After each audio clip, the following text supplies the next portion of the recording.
year past, and in a moment I want to talk about all that 1983 meant to America. But first, I want to mention the topic of my radio talk 2 weeks ago, drunk driving. A drunk or drugged person at the wheel of a car isn't a driver. That person is a machine of destruction.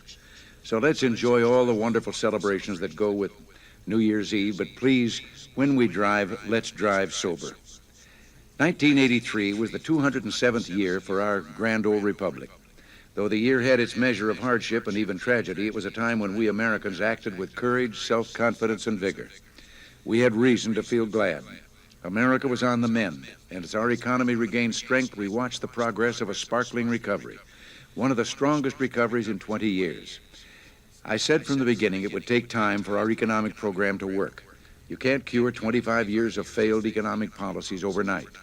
And yes, we had some hard months at first, but 1983 saw our patience pay off as our program took hold. On this New Year's Eve, the prime interest rate is 11%, about half of what it was when we took office. Inflation for 1983 is running at only 3.2%, about a quarter what it was just 3 years ago.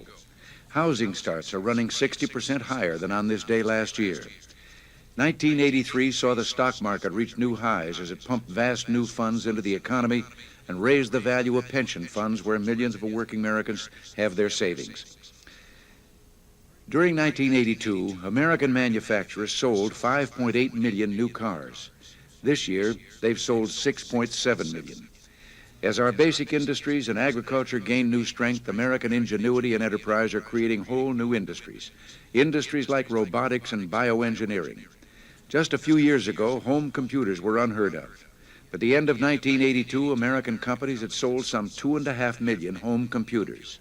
This year, the figure is expected to climb to 7.5 million. This is one of the seasons when we Americans fly the most, to visit family and friends because there's nothing like being home for the holidays. Well, the deregulation of the airline industry has increased competition and helped push fares down, and deregulation of banking is helping millions. In 1983, for the first time, everyday savers and small businesses received marked interest rates, earning $3.5 billion in additional income. The best news of all, on New Year's Eve 1982, 100.8 million Americans had jobs. But today, the figure has climbed by 3.6 million, an all-time high for our nation. All this means that in 1983 it was easier to pay bills, put children through college, buy homes, or borrow the money to start a new business than it had been in many years. Once again, the American economy has begun to reward fresh ideas and good hard work. Just as 1983 saw our economy recovering, it saw a new sense of purpose in our armed forces and foreign policy. In the military, morale has soared. Some pundits used to claim we could only attract recruits when our economy was weak. But now, even with a strong economy and growing opportunities in civilian life, our armed forces are attracting more and better qualified recruits than ever. There's one statistic that shows just how dramatic the turnaround has been. If 1979 Air Force retention rates had continued, 3 out of 4 pilots would have left the service after their first tours. In 1983, better than 3 out of 4 stayed in. Morale has improved partly because we've given our men and women in uniform better pay and better equipment. But I just have to believe the courage of our soldiers and Marines in Lebanon and Grenada has a lot to do with it. And as we celebrate the new year, I wonder whether you would all join Nancy and me in setting aside a moment to remember those who in 1983 gave their lives in the cause of freedom, and to pray for those brave young men spending this day so far from home. In foreign policy this year, we've given firm support to democratic leadership in Central America. In Grenada, we set a nation free. In Asia, our trip to Japan and Korea further strengthened our partnership with those nations.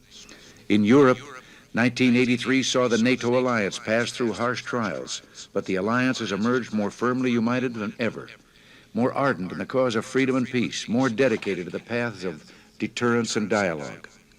In Lebanon, the road to peace has proven long and hard, but there has been progress that would have been impossible without our Marines and the other troops in the multinational peacekeeping force. Representatives of all Lebanese factions agreed in Geneva to recognize the government of President Amin Gemayel, and talks have begun that will broaden the government's base. It isn't easy. Progress is painfully slow, but progress is being made. 1983 was a good year for America. If all of us keep pulling together, we can make 1984 even better. Happy New Year, and until next week, thanks for listening, and God bless you all.